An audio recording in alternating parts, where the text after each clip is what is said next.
I never imagined that one ordinary evening in our quiet home would change the way I looked at my son forever. My name is Linda, I'm 45 years old, and if you had asked me just a year ago what my biggest worry was, I would have said keeping up with the bills or making sure dinner was on the table by 7. I never thought betrayal would come from within my own home, and from the very child I had raised with every ounce of love I had inside me. My son, Ethan, had always been my pride. From the day he was born, I believed he carried the very best parts of me. His wide smile, his curiosity, his gentle nature, everything about him reminded me why being a mother mattered. Even after my divorce from his father, when it was just the two of us figuring out life together, I thought our bond was unshakable. That night, I was doing something so ordinary, something I had done hundreds of times before. I had folded a pile of laundry, humming to myself, and started carrying it down the hall toward Ethan's room. His door was closed, which wasn't unusual. Teenagers like their privacy, but what caught me off guard was the silence. Normally, music leaked through the walls, or I'd hear him laughing on the phone with his friends. This time, it was too quiet. I balanced the basket on my hip, pushed the door open just slightly, and that's when my world tilted. Ethan was sitting at his desk, his back to me, the glow of the laptop screen illuminating his face. His shoulders tensed when he realized I was there, and he quickly tried to close the screen. At first, I thought it was something trivial, maybe a video he didn't want me to see, or a game he wasn't supposed to be playing late. But when my eyes landed on the reflection in the black surface of the screen as it went dark, I froze. It was a message thread. And not just any conversation, it was him talking to one of my closest friends. My best friend, actually.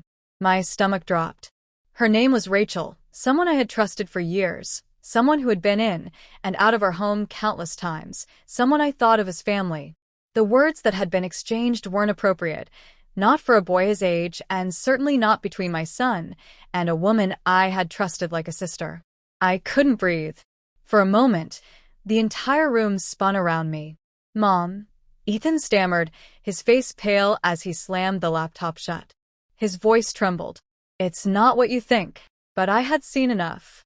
Enough to know lines had been crossed, enough to feel my heart shatter into pieces I wasn't sure I could put back together. I set the basket down on the floor, slowly, because my hands were shaking so hard I thought I might drop it. My voice came out strained, almost unrecognizable. "How could you, Ethan? With her of all people?"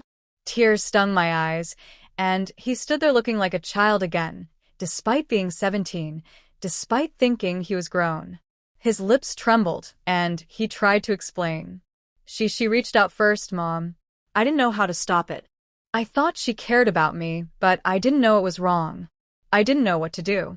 His words cut me deeper, because they were laced with confusion, with the innocence of a boy caught in something he didn't fully understand. I wanted to scream. I wanted to call Rachel that very moment and demand answers, demand to know how she could betray me, how she could take advantage of my son like that. But all I could do was collapse onto the edge of his bed, burying my face in my hands. The betrayal wasn't just toward me as a friend, it was toward me as a mother. Someone had crossed the line with my child. Ethan came closer, his voice small, apologetic. "I didn't mean for you to find out like this. I didn't even know how to tell you." And in that moment, as broken as I felt, I realized he wasn't the one to blame. He was just a boy who had been manipulated by someone who should have known better. The real betrayal was hers. But the ache in my chest didn't lessen. That night stretched on forever. We sat together in silence, tears streaming down both our faces. I wanted to protect him, to pull him close and tell him it would be okay, but my mind was a storm of rage, grief, and disbelief. The next day, I confronted Rachel. The conversation was cold, tense, and ended with doors slamming, metaphorical and literal. She denied at first, then shifted blame, then finally walked out of my life for good. But the damage was already done.